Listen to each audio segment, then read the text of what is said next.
Hi everyone, it's Debbie Mirza, the author of The Covert Passive Aggressive Narcissist.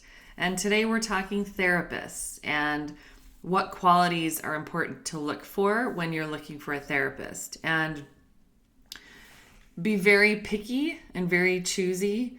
I'm sure if you're watching this channel, you've been living with someone who, or in a relationship with someone who is a covert narcissist. And so you're looking for help and support, which is wonderful and good for you. The thing to understand is at this point in time, when people go to school to become therapists, they have a brief study about narcissism and the traits in the DSM-5.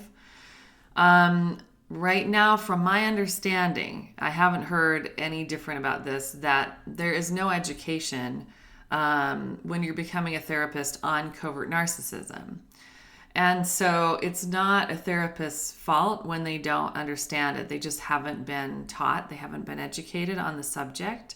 Really, this is kind of a new thing that we're understanding now in the world of psychology, and just in the world. And so it's super important because, I talked to a woman who was in a relationship with a covert narcissist.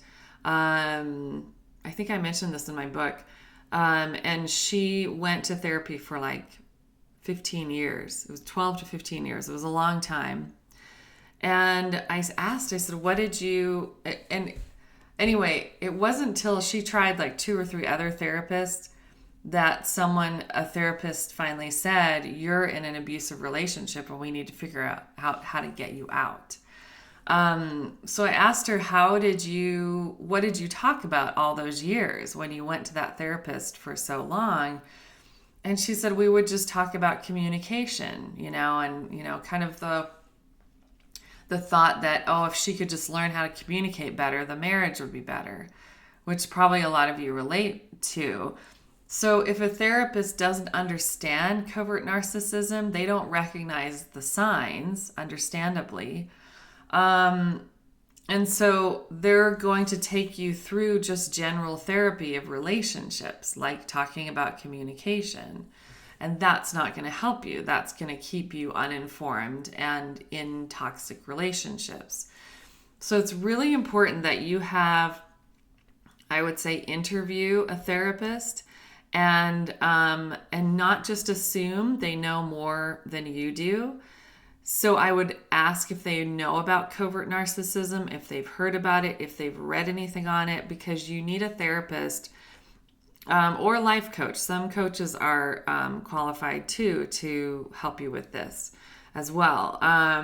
So you need a therapist that either has done extra education on the topic, or they're willing to, they care about you, they want to help you, and they're willing to learn about it for you. I have a lot of clients that say they have brought my book into their therapist, and their therapist is really kind and really wants to help. And so they've taken the time to read my book to better understand. And I love that when I hear that therapists are reading my book. I honestly wish, I don't know, someday maybe I'll figure out how to get my book into the school of people becoming therapists. That would be perfection. If you have any ideas, let me know. I would love that. Because we need more therapists that are educated on this. So definitely find out if they know and they understand this type of narcissism, and will be able to help you with it. And if they've worked with anyone else in this area as well. Looking through my notes. Also, a big thing to notice when you're in a session with a therapist is how your body feels. Do you feel safe emotionally?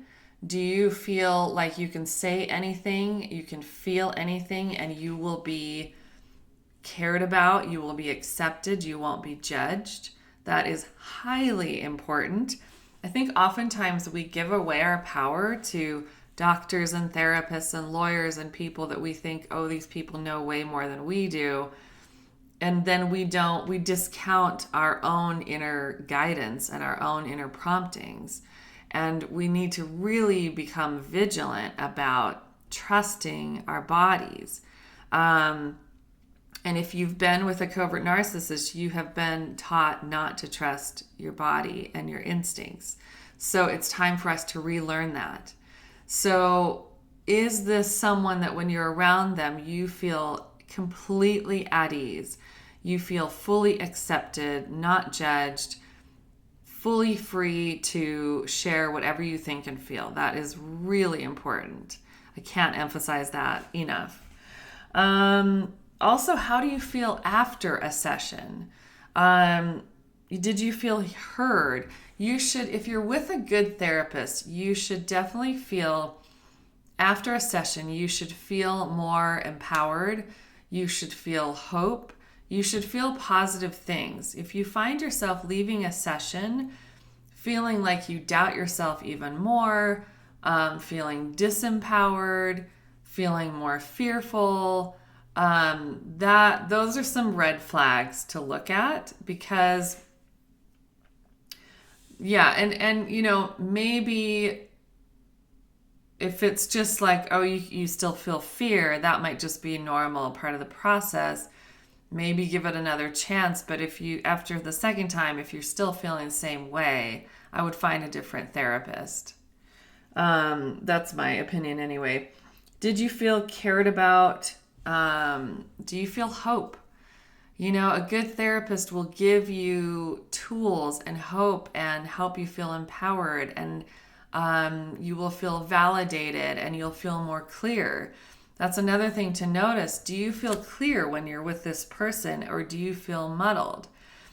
Sometimes we get used to covert narcissist type people, and we end up almost attracting, in a sense, these type of people in other areas of our lives. So it's important to recognize, okay, for some reason, I keep having people in my life like this. So I'm going to be extra vigilant and extra bodyguardish of my heart, that when I'm meeting with this therapist, I need to feel comfortable.